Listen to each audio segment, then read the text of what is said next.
Hey everybody, welcome back to Whiskey Gulch. I'm Kenny Hall.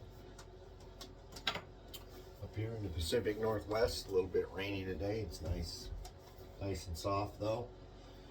It's been a minute since I've done any kind of videos, so I thought I'd do one today. This here is a piece of Mexican velvet. These are both Mexican velvet. It's a little bit ashy and some, flaws. So we'll see how it turns out. With really good light, and I don't think that I'm going to be able to show it here, but with really good light, it's got some great color. I've been calling it crushed velvet. It's not your typical velvet obsidian, but it's pretty neat looking. I like it. So we'll see what happens here.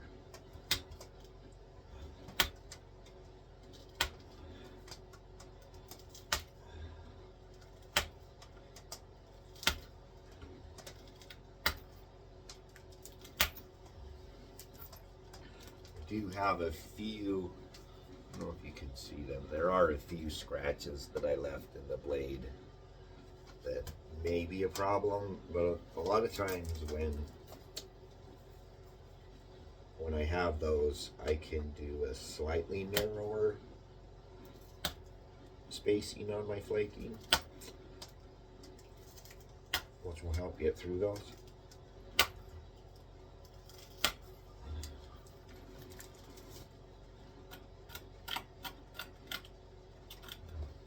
Remember, if you flake like this, for me, it's important to be as rigid as I can with what I'm working with. And so I pull my leather a little bit tight with this hand going that way.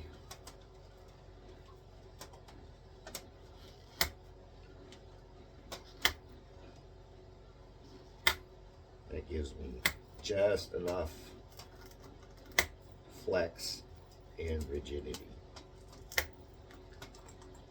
Usually. And a couple fall short right there, but we'll see what happens when I come back the other side.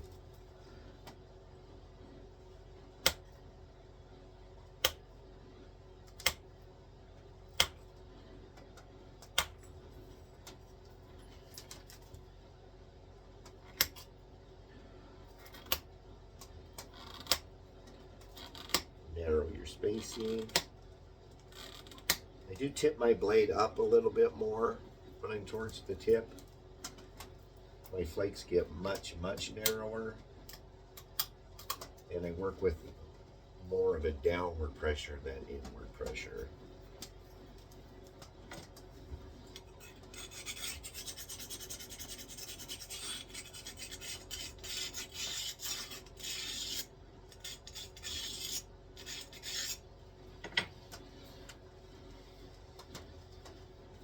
If I do too much inward pressure when I'm at the tip and the blade is really narrow, if you're a napper, we call it blowing out the other side. If you're not a napper, the flake will run across and it will break off the edge on the other side of the blade. So just kind of pick that off. One of the main things, you can nap a couple ways. You can push and increase your pressure until the flake comes off, or you can put enough pressure on it and kind of hang back and wait. What I've noticed in my stuff is if I'm in a hurry and I want to just push flakes off and get through some stuff, the blade comes out okay, but I don't get that super even, lines like what my finger looks like here. I don't get that. I get a lot of wavy flakes that go long, flakes that go narrow.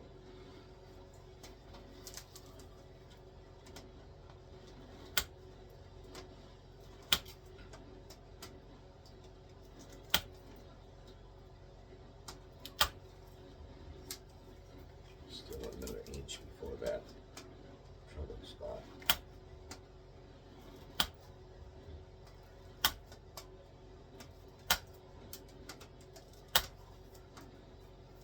Go right down. So now I have to make my flake go a little bit farther. I'll show you this to right here. I have to go past center with my flake to pick up that area.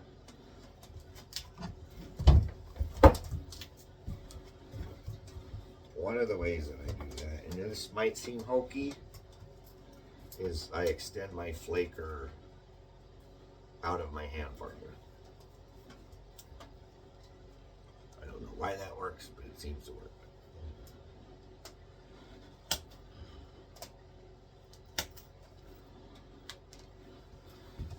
There you have it. You can see particularly this flake right here went right up to there and took out everything that was remaining.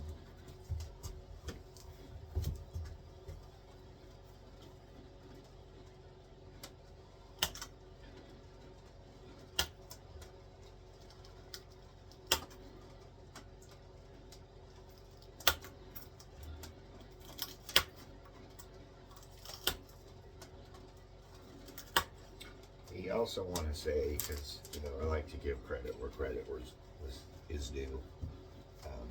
I did not come up with apply pressure and weight.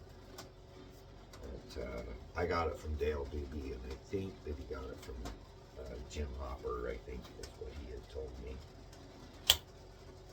I'm not positive on that. It's been a while.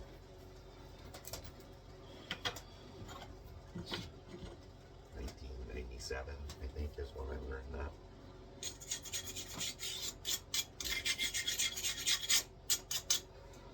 Got a little bit different shape. Bring that clip point.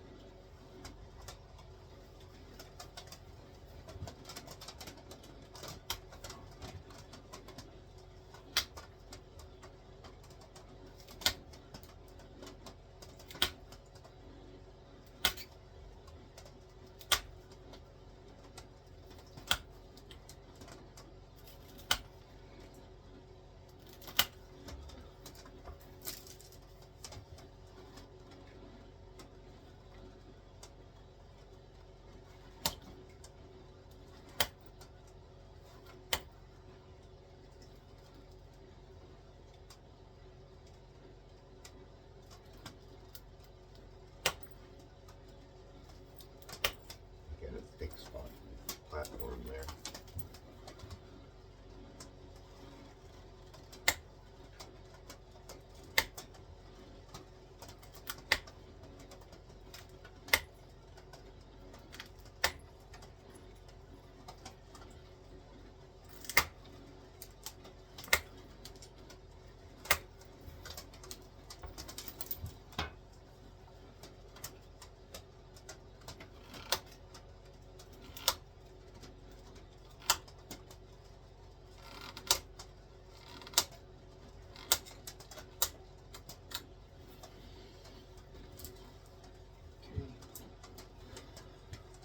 Fourth of the blade.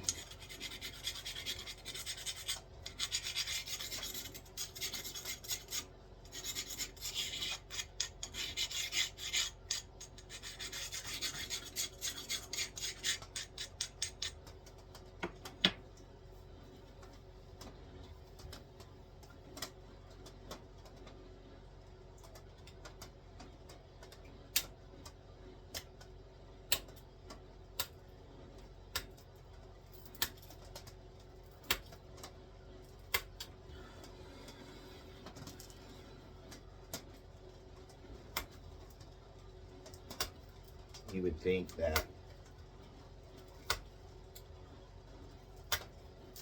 as many of these that I have made, and we're talking tens of thousands,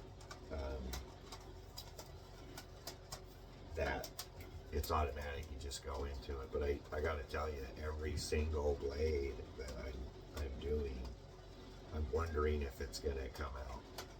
And always wondering, are the flakes going to go and all the way past center on both sides, so that the entire blade is clean and finished.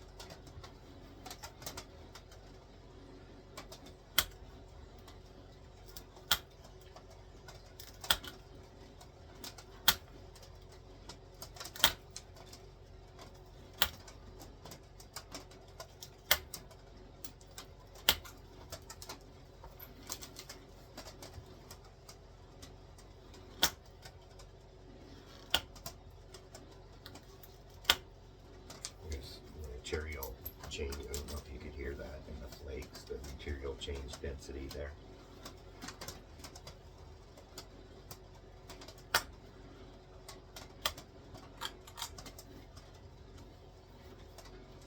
There's a tiny little inclusion right there.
Step 3, take the serrations down.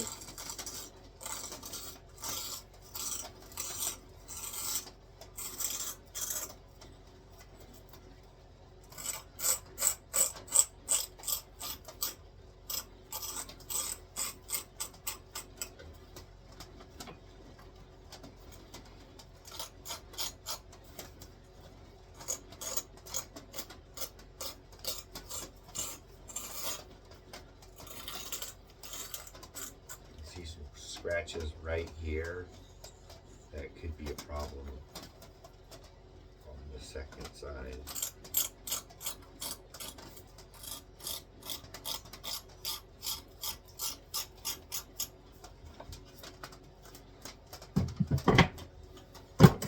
Alright, give me about 10 or 15 seconds. I'll be right back.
short ones there.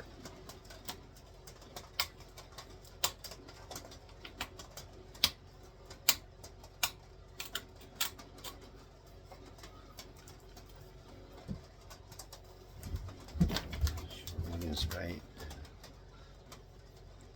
here. Flakes only went, 2 of them only went to right there. So I have to come all the way, and that's close to the tip. The blade is fairly narrow, so it's a little bit tricky. You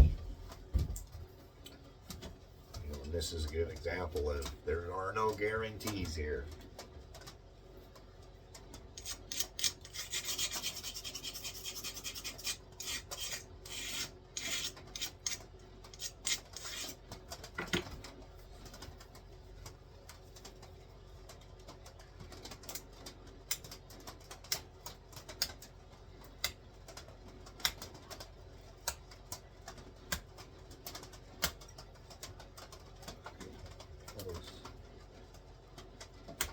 Put my flaker out a little bit farther.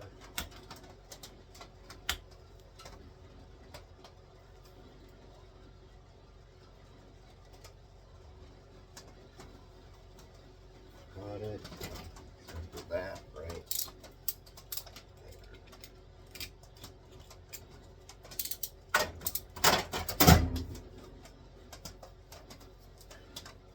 Hopefully I can go back to regular.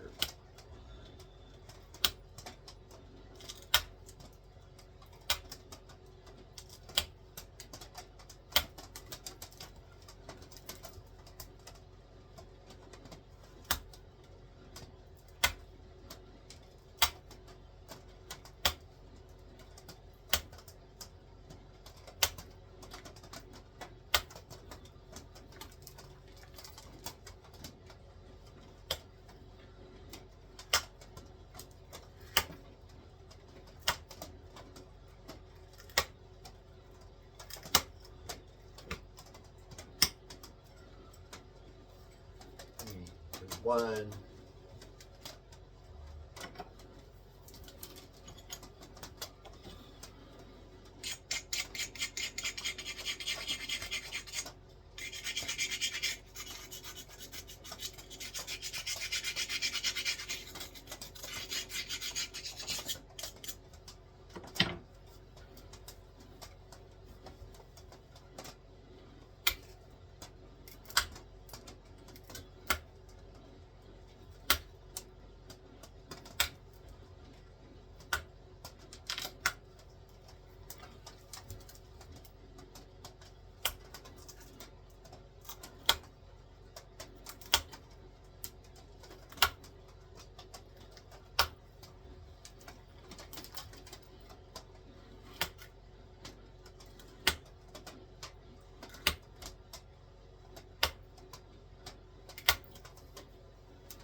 If you want to get one of these knives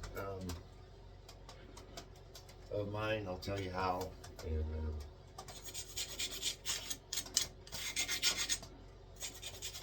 And in my mind, they're super reasonable priced. I mean, obviously, it doesn't take very long for me to do one of these. They're super reasonable priced. You can find me on eBay. Username Quirks, spelled Kwurks. I've got over 200, around 250 knives listed right now.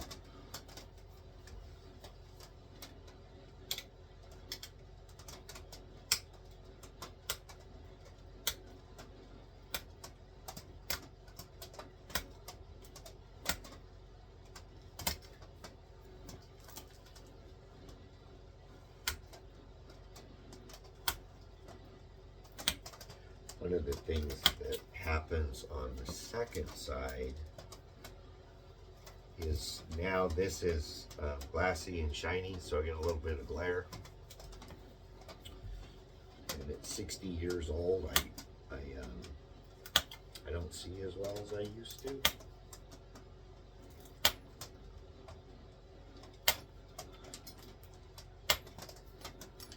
So it can affect how my flaker hits the platform.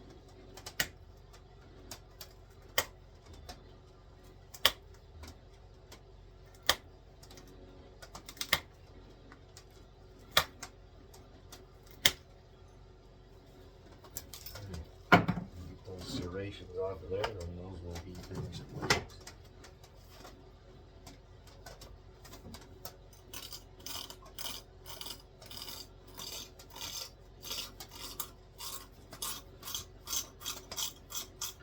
Or people take their serrations off differently.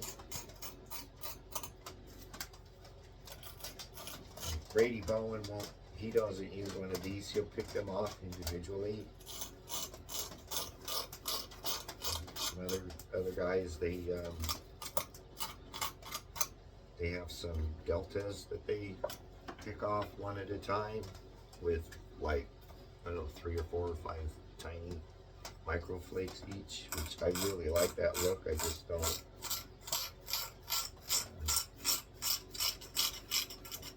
My blades don't have deltas like that.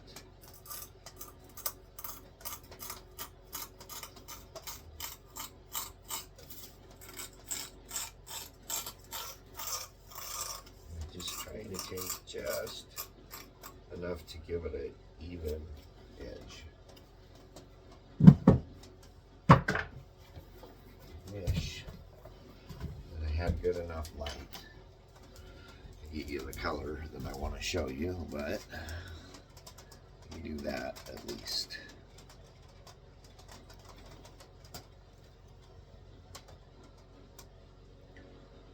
I'll put handles on these depending on the handle, and they'll go for, you know, somewhere between $60 and $85 depending on the handle. Like I said, and I think it's super reasonable. So if you want one, go check it out. Works on eBay. KWURKS. Thanks for watching.